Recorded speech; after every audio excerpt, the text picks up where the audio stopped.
Look at the city down there. Look at the lights, the noise, the hum of a million people, all convinced they are moving forward together. Now look at the figure standing here in the cold wind, watching from a distance. Society has a name for this person. They call them loner, and they have a story about why this person is out here. The story says they are broken. The story says they are lonely. The story says they simply failed to fit in. But what if the story has it backwards? What if the pack isn't the safe place, but the cage? What if the lone wolf didn't leave because they were rejected, but because they saw something in the pack that made staying feel like a slow, quiet death? This is not a story about being antisocial. This is a story about the dark truth of cognitive sovereignty. This is about the price of pure thought, and by the end of this video, you might realize that the loneliest person in the room is often the only one who is actually awake. Let's start with a question. Have you ever been in a group, a meeting, a family dinner, a circle of friends, where you felt your own mind start to slow down? You walk into the room with a sharp idea, a clear vision, and within 30 minutes, you find yourself nodding along to something you actually disagree with. You feel your energy draining. You feel your thoughts becoming blurry. Here is the dark truth that the lone wolf understands intuitively. There's a well-known social phenomenon called the Ringelmann effect. It was originally studied in physical tasks. People in groups tend to put in less individual effort, but the lone wolf sees the same principle at work in their own mind. Then there's the Asch conformity experiments from the 1950s. Psychologist Solomon Asch showed that people would deny the evidence of their own eyes, staring at a line and calling it shorter than it was, simply because everyone else in the room said so.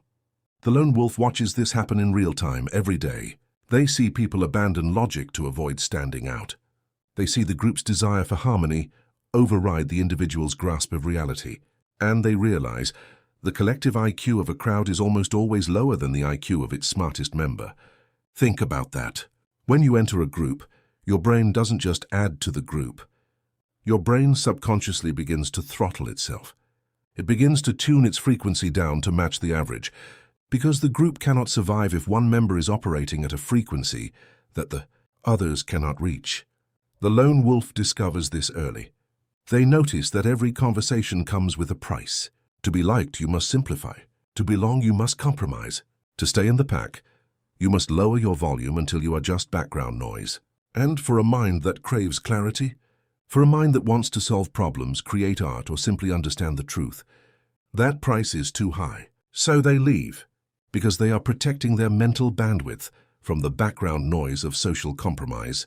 They understand that the path to pure thought is a solitary road, and once you have tasted a mind that is entirely your own, going back to the fog feels like suffocation. Now let's talk about the ones who changed the world. History doesn't like to admit this, but the people who shifted the course of human history were almost all functional lone wolves. Think of Nikola Tesla. He had ideas that could have lit up the entire world for free, but he couldn't play the social game. He couldn't compromise his vision to fit into the business structures of his time. So he died alone in a hotel room with pigeons. Yet his mind lit the modern age. Think of Isaac Newton. He developed calculus, optics, and the laws of gravity during a period of self-imposed isolation during the plague. He didn't discover the universe by standing in a crowded room. He discovered it by standing outside of it. Think of Marie Curie. She worked in a cold, damp shed for years, isolating radioactive elements no one else believed existed. She was often dismissed by the male-dominated scientific community, but she refused to let the pack define what was possible. She won 2 Nobel Prizes, a feat still unmatched by most. Think of Franz Kafka. He spent his life working a dull insurance job by day, then retreating to his room at night to write. His work was largely unknown during his lifetime. He died believing he was a failure. Today, his name defines an entire genre of existential dread. Think of Emily Dickinson. She withdrew from society, living in her family home, writing nearly 200 of poems that almost no one read while she was alive. She wasn't hiding. She was protecting the clarity of her voice from the noise of social expectation. Here is the burden of the outlier. To see a new world, you must be willing to lose sight of the shore that everyone else is standing on. This is the dark reality of innovation. Innovation is an act of betrayal. To create something truly new, you have to betray the current way of doing things. You have to look at your friends, your family, your culture and say, that thing you all believe, I don't believe it anymore. And that usually results in one of two things. Either they cast you out, or you have to leave before the status quo corrupts you. The lone wolf doesn't just walk away from the group. They walk away from the gravity of history, because they know that if they stay in the orbit of the old world, they will never escape its pull. Here is where we get to the deep cuts. The psychology of the lone wolf is not about being tough. It is about building something that most people never even think to build. An identity that is independent of external approval. Most people derive their identity from the reflection in others. They are the good son because their parents say so. They are popular because their friends invite them to parties. They are successful because their boss gave them a title. If those people leave, if the parents disapprove, if the friends vanish, that person shatters. Their sense of self was rented, not owned. The lone wolf has a different strategy. It's what we might call the anti-fragility of the void. The ancient Stoics understood this. Seneca wrote, "If you shape your life according to nature, you will never be poor. If according to people's opinions, you will never be rich." Epictetus, a man born a slave, said, "It's not what happens to you, but how you react to it that matters." The lone wolf practices a modern version of this ancient wisdom. They walk alone as a form of controlled burn. They burn away the need for applause. They burn away the fear of being forgotten. They build a self that is made of steel, not glass. This makes them darkly powerful, because you cannot threaten a person who has already accepted that they are the only person they can truly rely on. Think about that. If you try to cancel them, they don't care. If you try to exclude them, they laugh, because they excluded themselves first. If you try to shame them, it doesn't land because they are not looking to you for approval. They have weaponized their own isolation. They turn the thing that society uses as a punishment, solitude, into their greatest strength. Let's go even darker. Let's talk about the role of the catalyst. In every myth, in every historical cycle, there is a character who goes into the dark, so the rest can stay in the light. The whistleblower, the revolutionary, the pioneer. These are the people who do the dirty work, that the pack is too civilized, too comfortable to do. Someone has to dig up the truth. Someone has to walk into the corruption. Someone has to stand in the rain so the rest can stay dry. Take Galileo Galilei. He dared to say the earth moved around the sun. The pack, the church, forced him to recant. He spent his final years under house arrest, isolated. But his truth outlived his punishment. Take Daniel Ellsberg. He leaked the Pentagon Papers, revealing decades of government deception about the Vietnam War. He knew he would be vilified, prosecuted, and isolated. He did it anyway. And because of his willingness to stand alone, the American public finally saw the truth. The lone wolf often takes on this stain of isolation voluntarily. They know that to uncover a lie, they will be called a liar. To expose corruption, they will be called the criminal. To bring change, they will be called the enemy. They walk into the shadows, so that society can one day benefit from the light of the truth they found. And here is the tragedy. Often the world only recognizes the lone wolf after they are gone. While they are walking the path, they are despised. It is only when the rest of the pack realizes the lone wolf was right that they build a statue, but by then, the wolf is already in the ground, or already back in the woods, refusing to come out for a ceremony that means nothing to them. Now let's invert the predator-prey dynamic.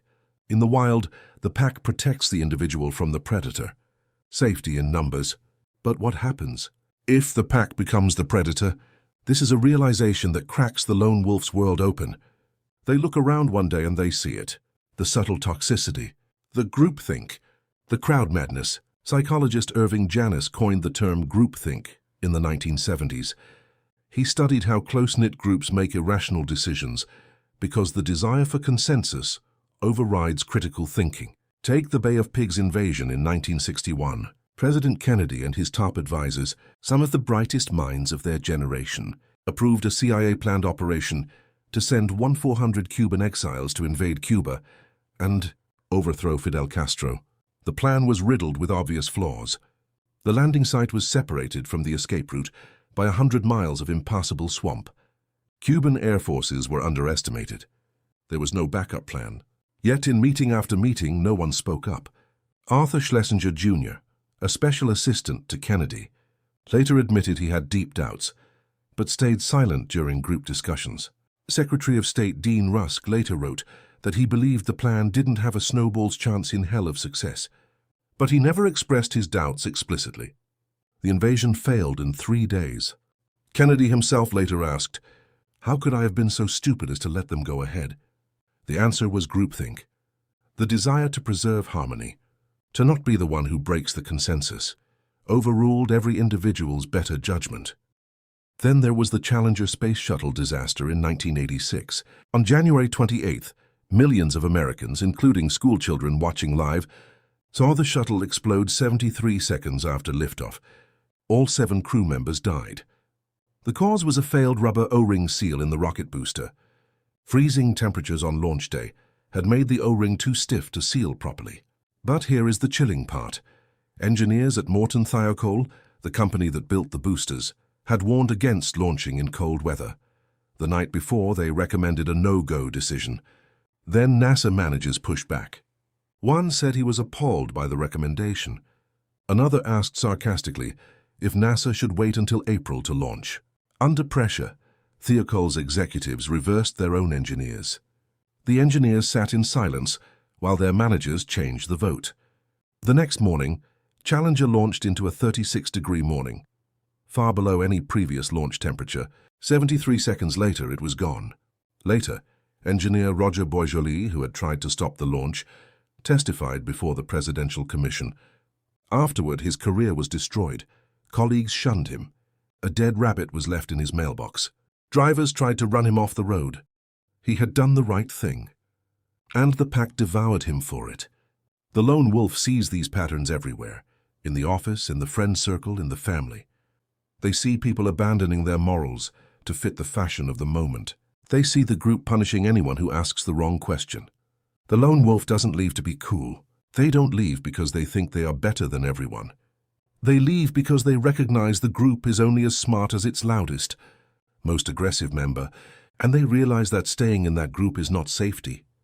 It is slow soul rot. They choose the danger of the wilderness over the slow decay of pretending. They choose the risk of being alone over the guaranteed loss of self that comes with staying in a group they no longer respect. There is one final layer, the deepest layer, the Memento Mori factor. Remember, you must die. It was a phrase whispered in ancient Rome during triumphal parades, a reminder to the victorious general that he was still mortal. Some walk alone because they have a hauntingly clear awareness of death, not a morbid fear of it, a clarity. The philosopher Michel de Montaigne wrote, "To practice death is to practice freedom. A man who has learned how to die has unlearned how to be a slave." The lone wolf looks at the world and sees the truth that most people spend their entire lives running from. We are born alone, we die alone. Everything in between, the parties, the titles, the endless scrolling, the group chats, it is a distraction, a way to hide from the ultimate reality. The lone wolf doesn't run. They look at the void, and they stop being afraid of it. They realize that if we all end up in the same silence, then the only thing that truly matters is what you did with your own mind while you were here. So they skip the middleman of social comfort. They stop asking, "What will they think?" They start asking, "Is this true?" They live in a constant, solitary confrontation with the void. And in that confrontation, they find something strange. They find freedom. Because if you have already accepted that you are alone in the grand scheme of things, if you have already looked death in the eye and said, "I'm not afraid of you," then what can society possibly hold over you? They can't threaten you with loneliness. You've already mastered it. They can't threaten you with insignificance. You've already accepted it. So here we are. We have walked through the dark truth. We have seen why the lone wolf leaves. It's not because they have fantasized about leaving. It's because they refuse to throttle their own mind. It's because they refuse to betray their own vision. It's because they built a self that cannot be shattered by rejection. It's because they took on the stain of isolation so the rest could benefit. It's because they saw the pack as the predator. And it's because they looked at the void and blinked last. If you are watching this and you feel that weight in your chest, if you feel that tension between who you are and who the world wants you to be, you might be standing at a crossroads. The path of the pack is warm. It is comfortable. It is loud, but it comes with a price. The price is the slow, quiet death of your own frequency. The path of the lone wolf is cold. It is quiet. It is terrifying at first, but it comes with a different currency: sovereignty. The lone wolf doesn't walk alone because they want to suffer. They walk alone because they would rather walk in truth than crawl in comfort. So the next time you see someone walking alone, don't pity them. Ask yourself, are they lost? Or have they found something you haven't seen yet? And the next time you feel the urge to leave the room, to leave the group, to walk your own path, don't be afraid of the silence. The silence is where the frequency clears. The silence is where you find out who you actually are. The pack will always be there calling you back. They will tell you that you need them. They will tell you that you are making a mistake. But the lone wolf knows a secret that the pack can never understand. You never find your own voice by staying in a crowd. So, will you try to find your voice?